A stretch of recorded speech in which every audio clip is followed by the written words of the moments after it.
do it. Hello out there. Hey. Hello, world. Hello, Clarice. Welcome to the Sportz Phenz Show. The show Welcome where, to the just like you, Sportz we Phenz can't Show. get enough sports. Sportz Phenz. Should add a second E to that. No? Maybe. 3 E's. Almost like a race car driving past you.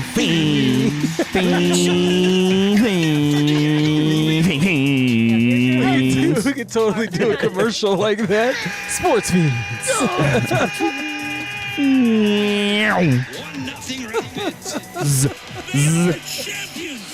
Oh, let's go. Yo. Sportz Phenz. Welcome, sports friends, How we doing? to the Sportz Phenz, Cut that off. where we love sports like you love sports. Yeah, or more. We're also brought to you by iEnvy Vision. iEnvy Vision is devoted to offering affordable, fashionable eyewear. iEnvy Vision is our eye care advocates. Their goal is to provide all with the education and awareness needed to make an informed decision about your vision and health. They are located off of Alameda and Buckley in Aurora, Colorado, but you can call today at 720-762-4290 or book online at ienvyvision.com. They take most medical insurance and Medicaid, so call or book today, 720-762-4290 or ienvyvision.com. That's 720-762-4290 or ienvyvision.com. iEnvy Vision, we see you. And tell them that you saw us on Sportz Phenz and we sent you there. Oh, yeah. All right. Welcome to the show again. My name is Arthur Knight, and with me is Mr. Michael Wharton, also known as Illiam DeVoe. No. Close. What is it? You'll get it. Illum Dafoe. Illum Dafoe. It's like Willem Dafoe, but just Illum. You know what I I'll mean? get it one of these days. Dafoe. Dafoe is what it is. Yep. No, Ryan Lagan is on assignment. Yep. He's totally not skirting on his duties. Nah, not at all. No, he's Not out at there all. putting in work. Nah, he is. He's Guaranteed. He's working on his tan. No, I'm just Yeah. kidding. No, I'm just kidding. He is working. But you know, we're working too, man. We are. And the Avalanche got worked last night. Absolutely. It was kind of hard to watch. They got worked in like portions though, because like the first period was okay. Like it was 0-0. Yeah, They were it was fighting. pretty even. They looked like they were skating. They were but Golden Knights are surprisingly large gentlemen, and they're just as fast. They seem pretty fast, and Yeah. it's kind of funny because so they fired their coach with like 10 games left in the season, Right. and then brought in Tortorella, who's like notorious for being a little rough around the edges, trying to fight members of the media. He's like, even the last game of their last series, he refused to speak to the media. He didn't let his team speak to the media. On a win. And he took like a $100K fine and lost a second round draft pick. For a team that just hired him for 10 games. But he did go. He went 7-0-3 after joining the team to cap off their season. So that's not bad at all. That's pretty impressive. And maybe something about his notoriously rough ways might be sort of sparking something with the Vegas Golden Knights here. It's whatever he's doing. It seems to be working, man. Because they made the best team in the world look like not the best team in the world. sophomore-ish. Yeah, the second period it was not good, and then they were fighting again in the third period, and they were bringing it back, but it seemed like there was like a minute and some change left at the end of the game, and they just needed one more goal to tie it up, but they had the empty net, and it just seems like they lost steam. It was kind of crazy. At one point, I saw Nazem Kadri just like go after a puck and then just fall, and then switch out. Well, it's almost like what did Mike Tyson say? Everybody has a plan until they get punched in the mouth, right? Yeah. And the Avalanche got punched in the mouth last night and did not respond until the third period, like you said. Yeah, they did respond, Yep. but it was too little, too late at that point. Yeah, it was. But it's MacKinnon. I wish I had Vinny pull that soundbite because what MacKinnon said, you could tell the anger and the determination in his tone as one of the leaders of this team. He talked to the media for like 60 seconds, and after the third question, his answer was like, "I just said execution 5 times, and then cut it off." Right. That was. He was like, "I'm done talking. I got to you. nothing else to say." I told you what our issue was. To me, he low key said, "They didn't really beat us. We beat ourselves." Yeah, and I believe that's true to an extent. Like this has been a pretty for the best team in the world. I heard somebody talking, and they've kind of had a pretty rough go. Like the first series they swept it, but LA was putting up a fight. Mm-hmm. But the Wild, the last series, the Wild were, game? They gave Avalanche everything they wanted and more. Game 1 was real crazy. You almost can't, got to throw that one out and not even like really judge off that one. And then Game 2 was like the last like full, 3 quarter periods, consistent 60 minutes of hockey that they put together consecutively. Mm-hmm. And then they kind of struggled. They had to come back a couple of times in a big way against the Wild, and now they're facing a Vegas Golden Knights team that seems to be a little bit more equipped and a little bit of a tougher matchup. And the fact that they don't have top 5 player in the world, Cale Makar, out on the ice right now, I think that's a little concerning. He had injured his upper body. His upper body, yeah. At the in Game 5 of the last series, and then he had 5 days off, and then needed another couple of days, I guess. And I don't think that the writing's on the wall to expect him to come back 100% in Game 2 tomorrow night. I don't see it happening. He might hit the ice, but he's not going to be a 100% Cale Makar. Nope. And it's pretty clear at this point that that's somebody that they need out there. You know what I mean? Well, I mean, there was a little bit of the Knights, the Golden Knights kind of jumped on the Avalanche a little bit. At first the Avalanche were just like, I think I had texted y'all, like, it looks like the Avalanche want to score 1,000 goals tonight. Well, and like every single motion or action that they were doing, there was a shot on goal within the first 2 minutes. I think both teams came out the gate hot, you know what I'm saying? Yeah. And it was quite a good defensive effort. And to be fair, I don't know if it's like, if you can expect what's his name? Carter Hart. Mm-hmm. Carter Hart. I don't think you could expect him to stand on his head like that for the rest of this series. That was quite the performance. He saved some amazing shots. It's like he had like some kind of like force field around him, or some sort of like gravitational.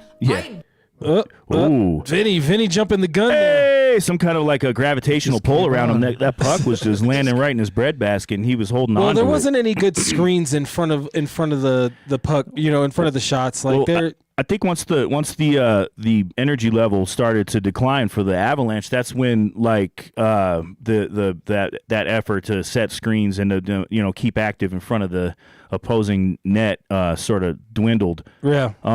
But I mean, there was also like, and you know what? There was a quote from Coach Bednar just a few days ago where he said that they asked him like, what does it take to win a Stanley Cup championship? And I think like the second or third thing on his list was luck.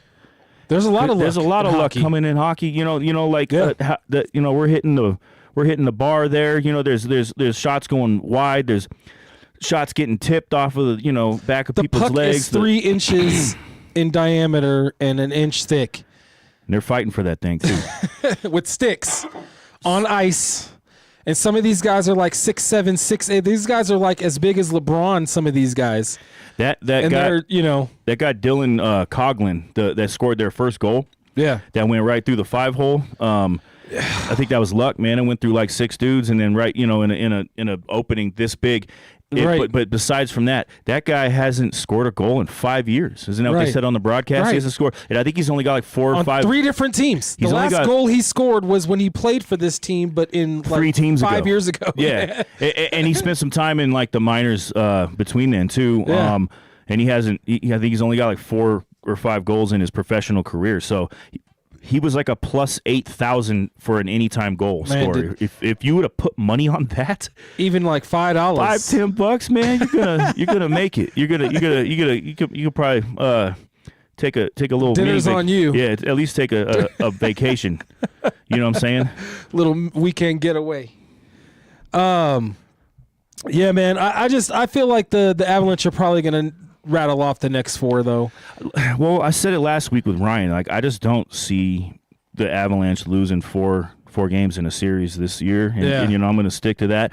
I would say if I had a level of concern, 1 to 10 right now, it's maybe a 3. A 2 or a 3. You're going to have a bad game. There's a lot of hockey to still be played right now, and I don't think it's time for people to panic, just yet. There's still, maybe it might sting a little bit from a couple years ago when the Golden Knights kind of knocked the Avalanche out of the playoffs. It does seem a bit deja vu-ish. A little bit, but I just don't. It's only one game, man. And it's not necessarily technically a must-win game tomorrow night, but it is definitely a statement game, and it's important that they play well. You know what I mean? It's a statement game. I do believe that they do have. It is a must-win game. You've got to figure out a way to take back home ice. The only way that they're going to be able to do that is to win tomorrow. Yep. Losing home ice, that's big. I mean, game 1, you don't expect that necessarily from this team, but that's the situation that they find themselves in. Well, I heard a statistic sometime today. I can't remember on what show or what station because, I listen to all of them, but said that there was like a 62% win percentage of teams that are home in the home ice in the NHL that typically win game 2.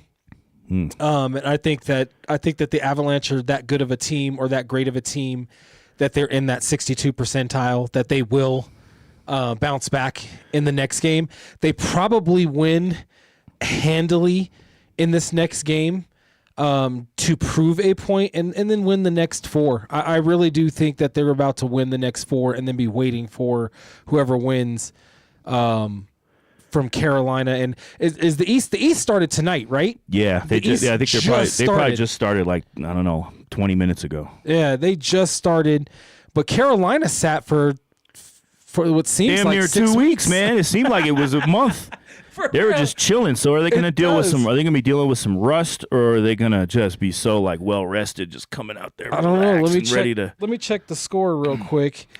But it's probably, I would guess it's still 0-0 because I think that thing just barely started. It's only 7-11, right? Is it 7-11? No, 7-13. I should have went to IMV Vision. End of first. Montreal is up 4-1 on Carolina. Holy moly, that's a sounds like Montreal's trying to knock the dust out of Montreal is like a young, scrappy, somewhat lucky to be here team. I think that that's and maybe Carolina's a little bit too relaxed. That's what I kind of like about especially sports when it comes to a series, whether it's basketball, hockey. I don't think football should go to a series. I think that would be too rough on the body if football players had to play a 7-game series or even a 3-game series would be pretty rough. I was kind of talking about this with some people though the other day, about how hockey players aren't human at this point. No, because football, to your point, if a football team, it's one and done. You lose a game, you're out of the playoffs. Yep, you're done. But it was kind of a discussion of who's the toughest athletes out there. And I mean, rugby. Yeah. If we're throwing that out there, it's rugby players. Let's talk about the big 4 in the good old U.S. of A. Okay.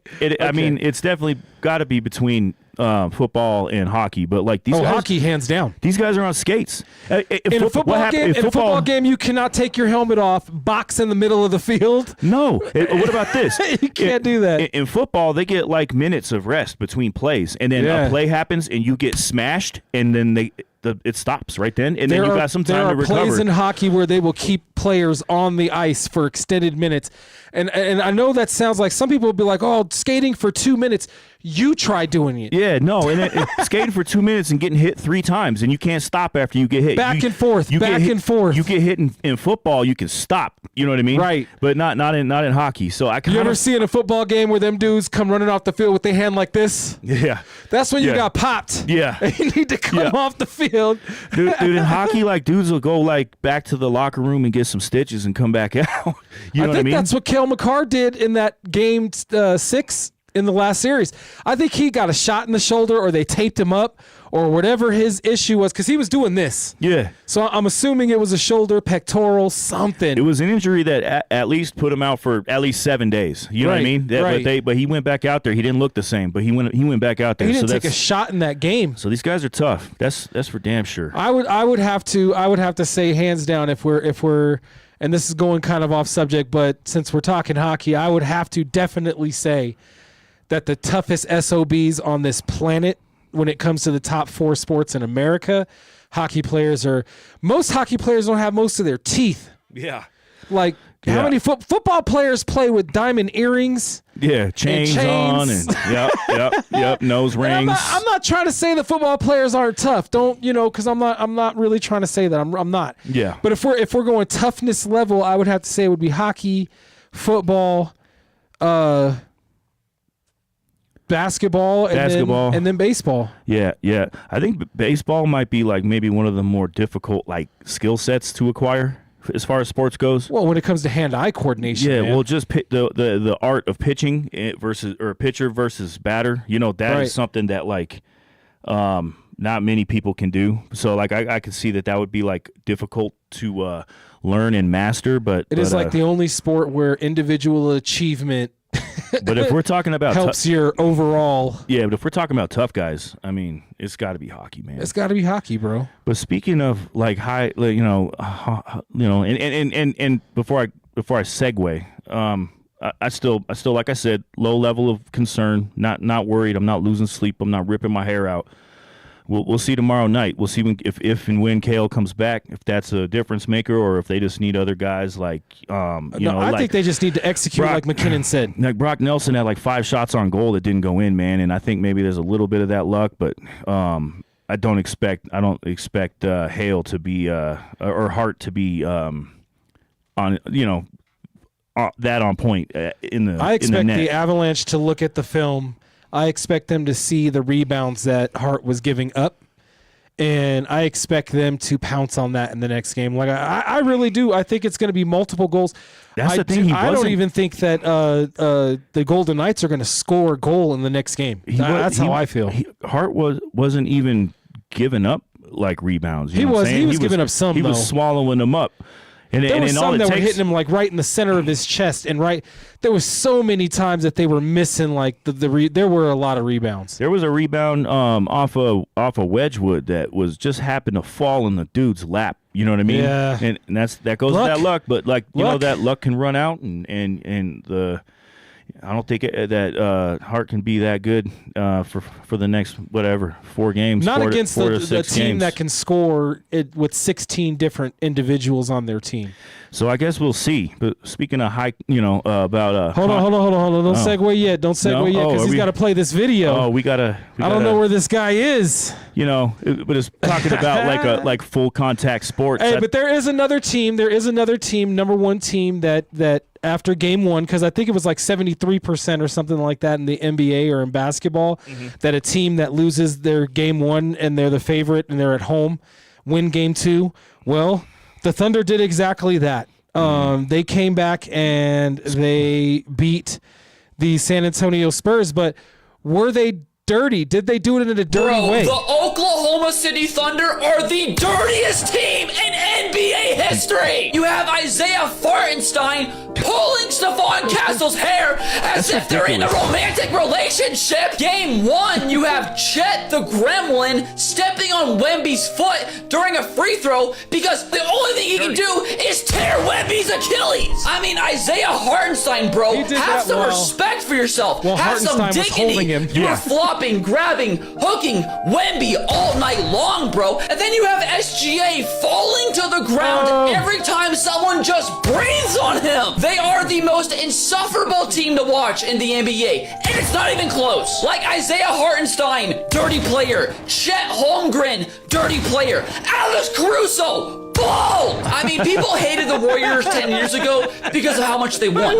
This is different. People hate the Thunder because of how they play the game. Fouling, flopping, everything wrong with basketball. I mean, if I was unfortunate enough to be a Thunder fan, I genuinely would be embarrassed to root for this team in public and show my face because I don't get how you can support this team who plays this dirty, who flops this frequently. I mean, they barely won with no De'Aaron Fox and no Dylan Harper on the other side of the ball. And then Thunder fans at the game have the nerve to chant "ref, you suck" whenever one call miraculously doesn't go their way. I mean, watching the Thunder play basketball is genuinely bad for your health. I'm coming around on Tony Brothers, though. I'm not. No? Nah.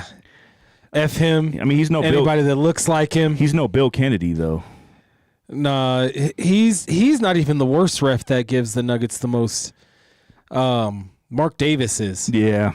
Mark Davis is the worst. But speaking of full contact sports, the Thunder are trying to turn basketball into a full contact sport, and they're getting away with it. How did they get away with it? This is where I wish Ryan was here, because he'd just be going off. We wouldn't even have to talk for like 8 minutes. That was a Ryan rant right there. That was a Ryan rant right there. That was a la. That's in lieu Ryan of Lagan. Ryan being on assignment tonight. Yes.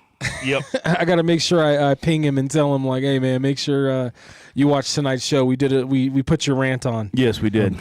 Yeah. This next one, I'm glad I didn't play that one. Okay, good. Yeah, don't do that. Don't do that. I don't know what it is, but don't. Well, Mike was feeling like he was left out of the loop, so that's your first time seeing it. Do you agree? Yeah, absolutely. It's ridiculous, and I think that the league and the fans are going to start turning around on that, because they got SGA his 2 MVPs back to back, and they're not going to give him a third one, man. And right now, I think that the only antidote to this, right now, this second, the only antidote to this OKC team is Victor Wembanyama. I think he can persevere through all this annihilation, just this this machine of violence that he's like having to fight through to. I don't know, tooth and nail to get every last little score. He's a young guy. He's been playing professional ball for a long time. That's the one difference about a lot of these European players as opposed to American players. A lot of these guys have played professional ball for a very long time, like Jokic, Wembanyama. They all played professional ball. So he's a young guy. He's still a young guy. This kid's only like 20 years old. What, 19, 20, 21 at most? But he's also not completely grown into his body yet. And the fact that the Oklahoma City Thunder are stomping on his foot, they're trying to take him out. And I said this before the show, and I stand on this 10 toes. There's one game that the Oklahoma City Thunder beat San Antonio this year, and that was the one game where Wembanyama didn't play. And that's because they have Chet Holmgren, and they have, what did that boy call him, Fartenstein? Yeah. So Isaiah Hartenstein, he pulls a dude's hair, pulls him down to the ground by his hair from behind. Is he getting kicked out? No. Why?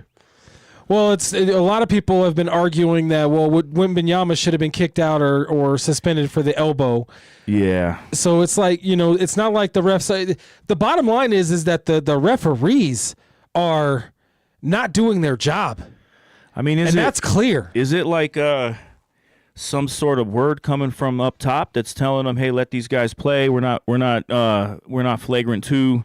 No, because then if you breathe on SGA, he falls down and he's at the free throw line. Yeah, but it just seems kind of wild that that it benefits the OKC Thunder on both ends of the court. I just don't get it. I don't understand, but I know that the momentum is building from the fans. They're not and other players on other teams. They're not. This isn't a good brand of basketball. This isn't fun to watch. Here's the good news, though. That game 1 win for the San Antonio Spurs is huge now. Because now took 41 points from Wemby, though. And 2 overtime periods. But it got done. Here's the thing. Now they shift to San Antonio, though. Yeah. And the way that San Antonio has been playing, because they didn't, even in game 2, San Antonio still had a chance to win that game. It's just that they couldn't out OKC. OKC. You know what the odds were if they would have won that? Oh. Like, for real. Well, I told you it was like 73% of the home teams win game 2 after they lose game 1. So it's not, that uncommon that a team would bounce back like that. But, the fact that San Antonio played just as hard, and still was that close to winning that game, I think San Antonio actually wins this series. As long as OKC doesn't do too much dirty If I honestly, and I know this sounds like a Karen LeBron thing to do, but the bottom line is that I would, if I were the league, because of the fact that I want to protect Wemby. Like, I want Wemby to be protected. Like, this is so. Did you see him stomp on his foot while? That should be a flagrant too. Like, that should get you out of the game. I don't get why that was allowed. It wasn't even like an accident. It was missed. No, that was on purpose. He looked that was down at his foot and stomped. That was by design, and then that's why his ass is hurt right now. Yeah. Man, I don't know. I know I can't stand watching them play basketball. I know a lot of people can't stand watching them play basketball. Unless you're an Oklahoma City Thunder fan, you can't stand watching that team. If that's how it was in the 90s with Chicago. I'd take the foul for pulling that damn headband down over their eyes. Just what? If SGA is going to flop his way to MVPs and these guys are going to foul their way to another championship, there's got to be some kind of revolution, some kind of a revolt, because it's revolting to watch this kind of basketball happen. No, it really is. It really is. If you're going to call it both ways, then I'm okay with the style of play. If you're going to call fouls both ways or don't call fouls at all, if you're just going to let them play, let them play. But if you're only going to call fouls where SGA pushes off, and it is clear as day that he pushes off, but then, Jaylen Brown has almost cussed. Jaylen Brown has a point. Yep. Like, he said that you've given SGA 2 MVPs now off the same move that he got fined for, or he got called for with a push off. Yeah, but there's always been something a little bit fishy with the NBA, dating back many, many years when there was legitimate cheating going on with the refs, and then even like I said, I like Victor Wembanyama, but the fact that he didn't get suspended for that elbow, that was clearly a pretty big foul that a lot of different people in the league probably would have got suspended for. Yep. But they wanted to keep him, in the series. Suspending him kills the playoffs. It's better TV. It makes for a possibly longer series. They make more money. Yeah. People talk about it. You know what I mean? So it just kind of feels like maybe the concern for the league is less about quality basketball and good sportsmanship and you know what I mean, competition at the highest level, and more about the revenue generation and all that kind of stuff. Well, it's always about money, brother. It's always been about money, but you can still make money. I think there's a lot of basketball fans that are purists or close to that and would like to enjoy some actual real fair, a fair level playing ground when these guys are out on the court. I don't see how it could. I don't know. We'll see. Another thing they need to address is injuries, man. They keep doing all these back-to-backs and 3 and 4s, and man, half the damn league is injured. You know what I mean? Yeah. And it affects it, as you can see with the Nuggets, it affects their chances at going deep in the playoffs like they should have. And they got them flying around. They got them in Dallas one night, back-to-back, and then they got them in L.A. the next night, and then they're back to Denver, and then they're back to L.A. or and then flying to the East Coast to play 2 teams there. And it's crazy. And then from behind the scenes, you hear about there's always problems because they got to be an approved plane by the NBA, and these planes are having problems. There's scheduling issues. They're getting stuck at airports. They're not even getting home till 6 o'clock in the morning. None of that's going to lead to quality basketball when these guys, it's affecting their health. You know what I'm saying? I don't know the stats. I don't have the stats in front of me, but there's just been a record amount of soft tissue injuries this year. Yeah. And a lot of it is probably because of the schedule, how compacted it is. And the style of play is evolved to where it's much more fast. They're more up and down the court. Guys are what was it? It was Scott Hastings was saying back in the day. He remembered coaches telling him that you make all your plays off of 2 feet. Now guys are making plays off of one leg. You know what I mean? With the Euro step. Yeah, Euro step, and just the speed and the style of play is lending. Jokic when he does that head fake spin. Yeah. 8 or 9 times. That has to be, especially for a guy that's 7 foot tall, dude. That has to be murder on your knees. And then and ankles. It's kind of weird that teams like, I'm biased because I'm a Nuggets fan. I don't know if you knew that. Sportz Phenz. No, we're not biased on this show. Yeah. Oh, yeah, that's right. No, we're not. But it's like teams. There could be some different. I don't know, man. Just like a teams could go deeper. I just feel like if they had a whole different product and it was a little bit more clean, that it would be something I would personally enjoy better. You know what I mean? Okay. Well, I think when we get into our debate over players that should be added to the Nuggets bench here in just a little bit, I really think my attack to bench, my attack to the bench is going to actually speak to that. I don't want to get too in depth right now because I do want to still talk about the Knicks and the East. Yeah, because the Knicks did mount a crazy comeback, bro. Like, that was crazy. Like, you see that type of stuff in the regular season. You do not see that in the playoffs. I think, what's that boy's name? Jalen Brunson. Brunson had, 16 in the fourth quarter or something crazy like that? Yeah. Just blew up, took over the game. That boy is trying to win him a chip. He is trying to bring a chip to somewhere that hasn't had one in 50 years. Which would be crazy, which would be really, really crazy to see. But that massive comeback that they had, I don't know. Some people would say that the Cavs imploded because they had a 20-point lead or something like that with 8 minutes left, give or take. I mean, that's an implosion. I mean, that is an implosion. But you could also say that the Knicks had a surge and just figured something out. And, I could make arguments for both. But I do think it was more like the Cavs imploded more than the Knicks had a surge. I mean, I think that the Knicks have been kind of surgy all playoffs, though. All year. Yeah. All year. They have like these spurts to where they lose and then they just like surge for 8 games. And right now they're hot at the right time. But here's the thing.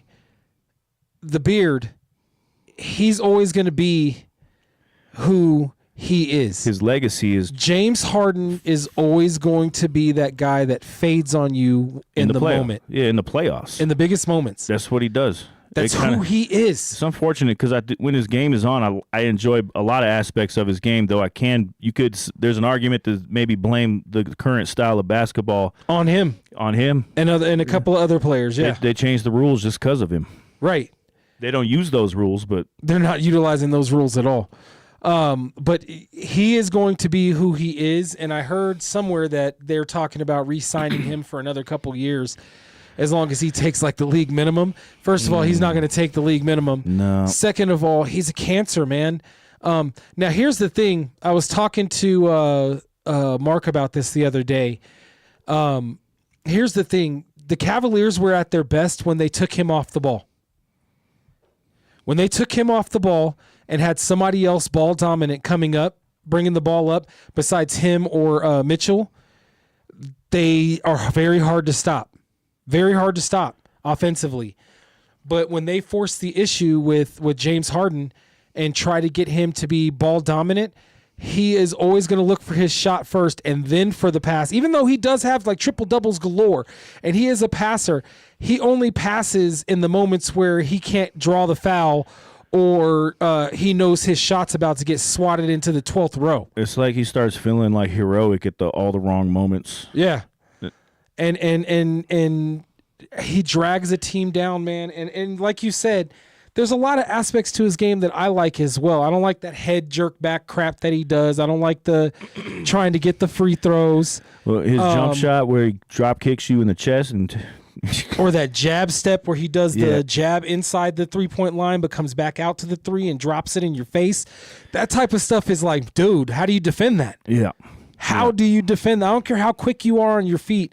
When you don't know where he's going and he can drive on you, with that jab step, man, that's lethal.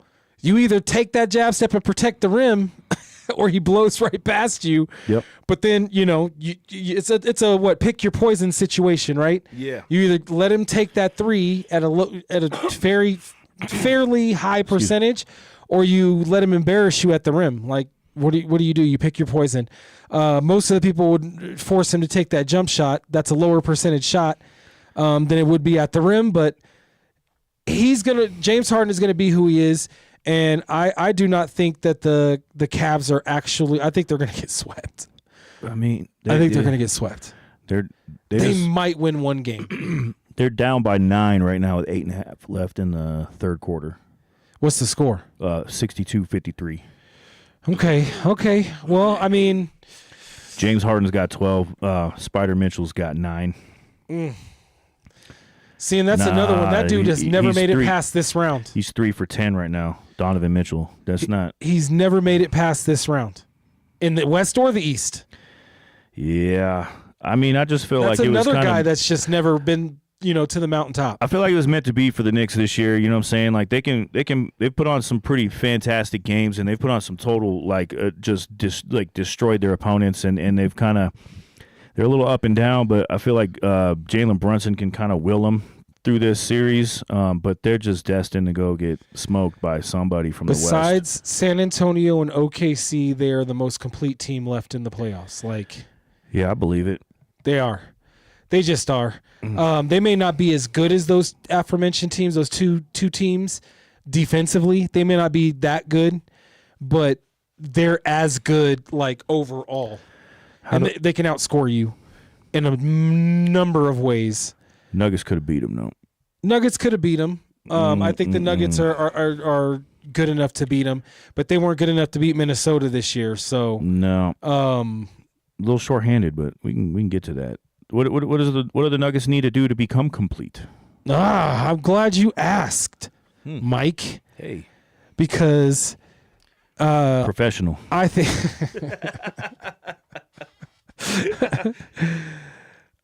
I think that the Nuggets can bolster their roster by adding a LeBron James or a Kawhi Leonard to this team.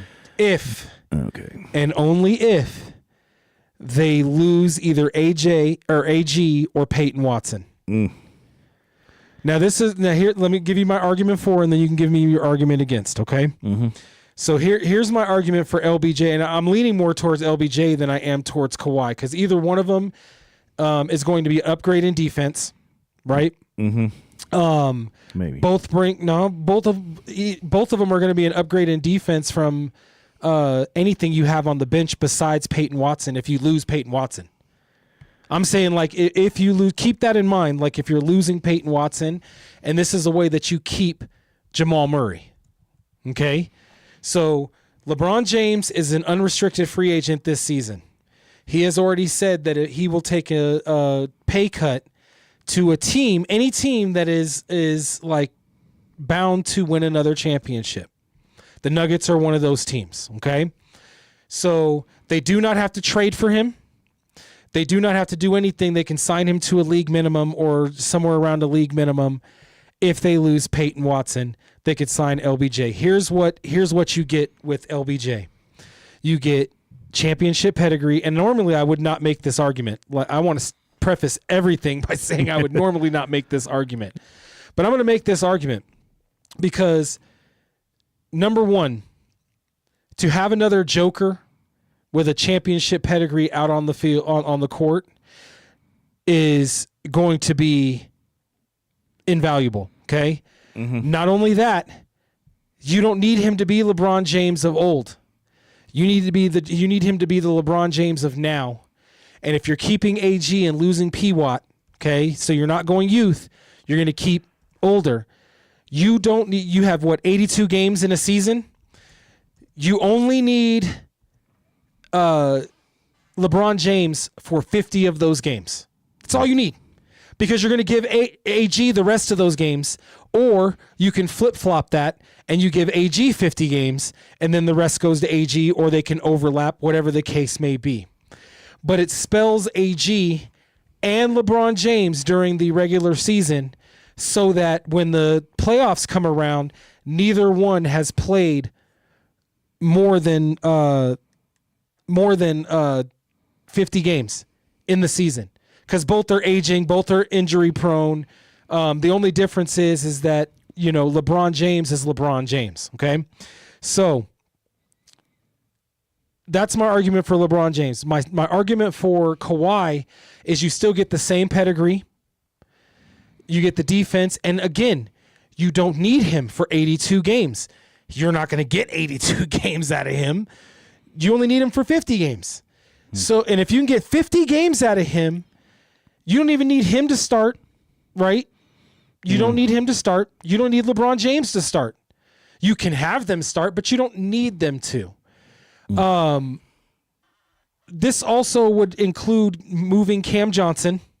If you did want LeBron James to be in your starting five, you'd have to move Cam Johnson. But I would prefer that LeBron James comes off the bench or AG comes off the bench. I would be okay with either one of those scenarios as a Nuggets fan, having one of those two coming off the bench against a team like Minnesota, against a team like OKC, who have twin giants that they can throw at you. Because that's another thing that happened to the San Antonio Spurs is they only have Wemby. They don't have another Twin Tower type situation like they had back in the day that they could throw at OKC when OKC throws both Chet Holmgren and Hartenstein out on the court.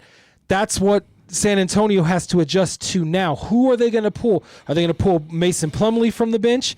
Are they going to, continue with this other cat that they've been using? It hasn't worked. There's no pair that they have. So this gives the Nuggets that type of pairing, not to mention what if you do have Jokic and LeBron James out on the court. You have two minds that are 2 or 3 steps ahead of everybody else on the court.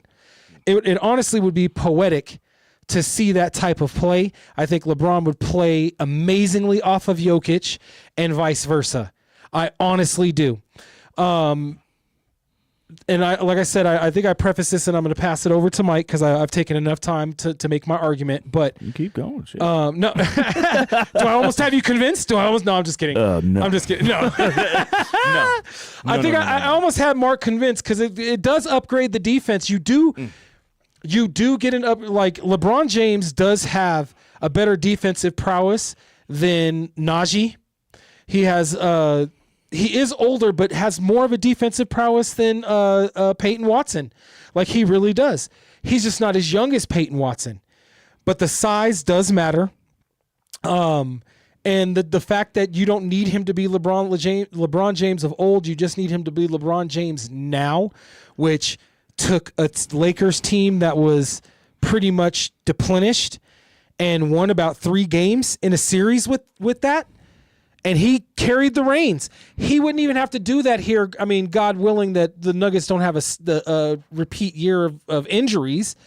You wouldn't have to have him play that role. You just need him to play off of Joker.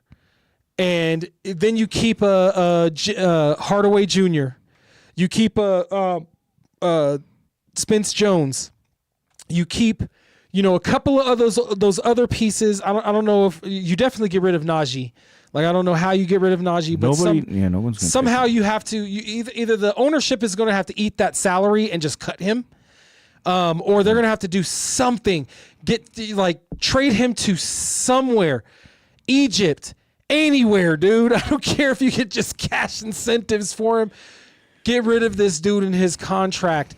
But otherwise, the lower ends of the bench weren't that bad. There's some pieces that you can keep there, but those pieces that I just mentioned, you have to keep in order to make an actual solid run. And then with the addition of either a Kawhi Leonard, now Kawhi, you will have to trade for. So that would be a sign and trade P-Watt. You do send him to LA where he grew up, so that's a bonus for him. Now he probably would rather go to the Lakers, obviously. But who cares what he wants? I mean, love you, P-Watt. That's my guy.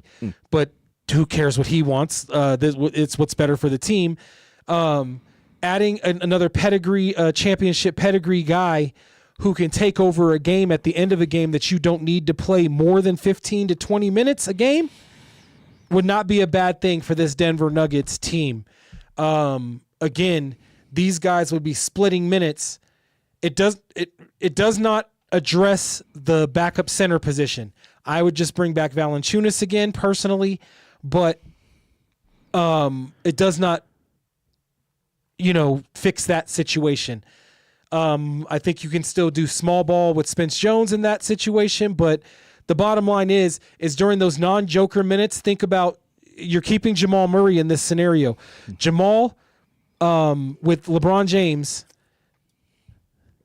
being able to spread the floor. Yeah. Not to mention LeBron James is another. What's the biggest key thing that the Nuggets said that they had an issue with? Extra ball handlers. LeBron James can bring the ball up too. Like, so can Kawhi. Both have done it over the course of their careers, and it takes a lot of pressure off of Jamal. I honestly think that they also need to add a point guard. I'm not sure who they would, move to point guard, but they need a true point guard, like a CP point guard that thinks of facilitating and setting up the offense before they think about getting their shot. They only take their shot when the offense is collapsing on everything and stopping their facilitation. That's when they start taking their shot and make the defense collapse on them and then facilitate again. The Nuggets need that, and to move Jamal Murray to the number 2, add LeBron James and or Kawhi Leonard by a sign and trade, or move AG and sign one of those two, or trade for one of those two. Something like that to me needs to happen. That's my argument for it. I think that bolsters this Denver Nuggets bench. But what say you, Mike? What's the argument against? Well, I mean, to start with, financial reasons.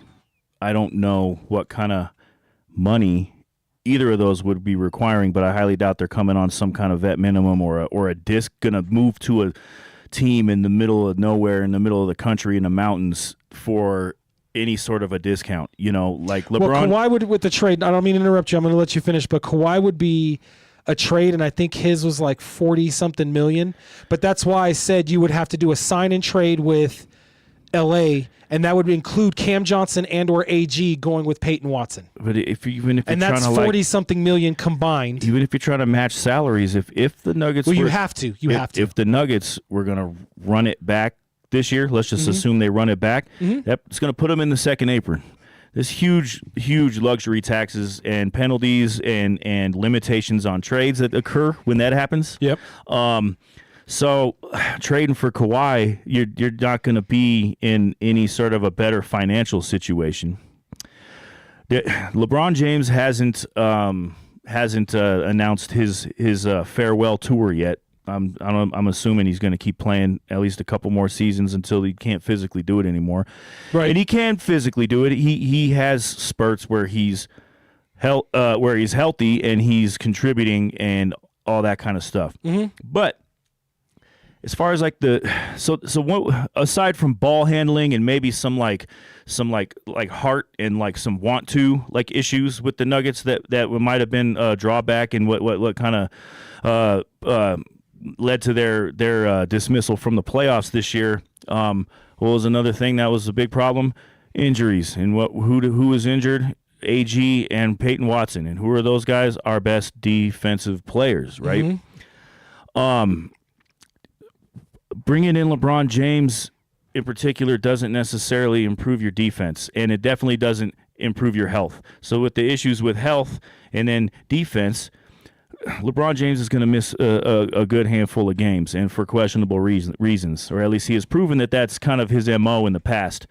Right, about 30 of them. His defensive rating is below the average, for the league, and so is Kawhi's. Kawhi's defensive rating, although he's good in the lane because he has a good reach. He's a former defensive player of the year. Yeah, but he's still he's not healthy. And he's not what he once was. I just don't think we don't need him to be.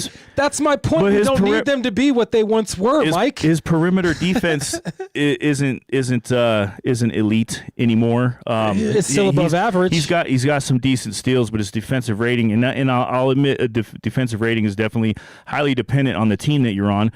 So how do you go to a team that's already got a defensive deficit and improve that? You know what I mean? And as far as salary, I don't necessarily know if they're like salaries will be fine. They're going to fill in what the Nuggets are missing, and also I just don't think that either one of them would be wanting to come here maybe Kawhi more so than LeBron James, but I don't think LeBron James is looking to take a discount. I think LeBron James would like to play with Joker. I don't know, I think man. he would. That's to be said, and that's if it gives him the it's best pure speculation. chance to You can win, only of course you it can is. only go off of the data that we have so far, and he's proven over decades like exactly what his motivation is. He wants to go You know where what he I mean? has the best chance to win. Yeah. He could have the best chance for him to win is Does in he Denver. have the best chance? I don't know if he's got the best chance to win in Denver. I don't Where know does how he- much. where does I he don't have a know better how chance? much. I don't know how much he adds, and I just don't think it's even a possible thing. So I'm like, I get what you're saying, and it would be a fun experiment, but I just don't think that it's a realistic thing. And plus, the Nuggets have been more of like a gelling sort of a culture team, you know. All right. And LeBron James is not like As long as a he buddy doesn't bring his like son. yeah, he can't bring long as he does Bronny. it. You can't bring Bronny. Yeah. I just don't. I think that LeBron James is locker room poison, and even when he finds himself in a new situation or with a new coach or with some new teammates or on a new team, it works for a little bit, but then it usually just turns into some sort of poisonous scenario. What about a new perspective because of the fact that He's going to come up he's to the not mountains wanted- and reach enlightenment and become a whole could different happen. guy. I don't It could think happen. so. No. It could happen. I don't think so. Like I could maybe I would be more for Kawhi Leonard, but I just don't think that trading a bunch of our key pieces right now to still be in the second apron at this point is going to be worth bringing on What- a you're Kawhi not Leonard gonna- who's but going to that's miss a- half the damn you're- season. you're not going to be in the second apron if you do a trade to LA. You don't, because they're not in the second apron now. So if his salary is somewhere for the next year is like 42 or something to that effect. So you're trading Cam Johnson, who's 24 million next year. Okay, so that's half of that salary already, and then you're also signing P-Watt to probably about a 27 to 30 million, and you're trading him as well. So you're actually getting moving below or getting less under the salary cap or under the second apron by trading for Kawhi. It would be an even swap. No, not if you add a Najee or you add another Nobody's key piece. taking Najee. Well, I mean, if you add him to that trade though, and get a point guard from or get another player from the Clippers, it can happen. Yeah, and you know it and you know, as a diehard Nuggets fan, I would just love to win another title with like that organically grown team doing it the You and right me way. both, but it's you know what I not- mean? But the league, I just don't see any amount of. If we just get salaries out of it, whoever we add next year, I don't necessarily see that we caught lightning in a bottle in 2023. Yeah. You know what I mean? Yeah. And honestly, if I were to like put down a bottom line, LeBron, no, I don't think that's a personality fit. I don't think that it'll work out. He's gonna miss significant amounts of games because of an ingrown toenail or something like that. And but if he Kawhi doesn't- Leonard's definitely gonna have some sort of devastating injury where he's gonna miss several weeks. Both of them. You don't need them for more than 50 games. So if you play them as if you're not going to have them play, neither one is going to start. Right? And that's the other thing. Neither one of them dudes are going to want to come off the bench. That's insanity. Anywhere they go, they're coming off the bench. I don't know about that. I do. I don't know. Otherwise, the Lakers would have already re-signed LeBron to keep him. No, I think LeBron wants LeBron's out of about to there. get LeBron gets what he wants, LeBron man. doesn't want out of LA, dude. LA is primed. LA is primed to win another championship within the next couple of years. Well, let's just bring Luka in too then. Nah. See, now you're in fantasy land. Luka's not up for the I'm trading in fantasy land. You're not in Yeah. fantasy land? No, LeBron James LeBron is James and actually Kawhi Leonard, come on over. LeBron Yeah. James is an actually unrestricted free agent. He is obtainable, is he not? He's not. He didn't just get re-signed to another 4-year deal with the LA Lakers. I just don't see it happening, and I don't want. Well, just because you don't see it happening doesn't mean that it's not a feasible, and it's not actually. I don't think it it's could feasible. happen. It is feasible. He's an unrestricted free agent. He could be signed for a minimum. There's so many contracts that are falling off of the Denver Nuggets right now, with the exception of Najee. That's the only one. I think his contract is getting tradable. It's close to tradable. It has like 2 years left on it, and I think it was the tail end of it. So you can move his contract with a Peyton Watson if you do a sign and trade. You can move him with AG and or a Jamal Murray. There are ways to make these trades. The Nuggets have to do something. Watching they have to do something. The OKC Thunder and watching the San Antonio Spurs, and for that matter, watching the New York Knicks, and even the team that they're playing, the Cavs, are all younger teams with players. Now, I don't agree with getting older. I do not like the fact that the Nuggets would be getting older significantly. But I mean, they're already getting older anyway. They're already so having a championship pedigree, would benefit them more than it would hurt them. I just don't see it happening, man. And you know, I can't think of any other big men, because that was the issue that the Denver Nuggets had, is they didn't have enough size against the Minnesota Timberwolves. Kroenke and Tenzer and Wallace are very savvy, and they made some big splashes last year, and there was a whole slew of unfortunate injuries that kind of prevented this from and those splashes coming dried to fruition. up, Mike. Yeah, and coming to fruition, but like I feel like maybe that there's other moves to make besides trying to bring aging all right, we've got 4 minutes. elite tier stars. Give me one big man that's up and coming that the Denver that won't put the Nuggets into the beside. I mean, Peyton Watson, if they do sign him, he's going to sign a $30 million. That means you do have to gut. Some guys got to go. Yeah. I don't know. I don't know the answer right now. I'm curious to find out what they plan on doing, and I'm excited to see what it is. I fear it might not be very satisfying to the fan base. No, that we can agree on. And I'm not saying like I have like real hate for LeBron James, but that sports hate, that's strong, man. It's strong. Joe, man, I got the same sports hate, but the fact is that I would rather see him in a Nuggets uniform and win another chip than watch what I watched this season. They've won more games in the regular season this year than they did last year. I know. And then lost in the first round. Arguably due to injury. Arguably, but not Freak really, injury. though. They got beat by a team that didn't have they had 7 players.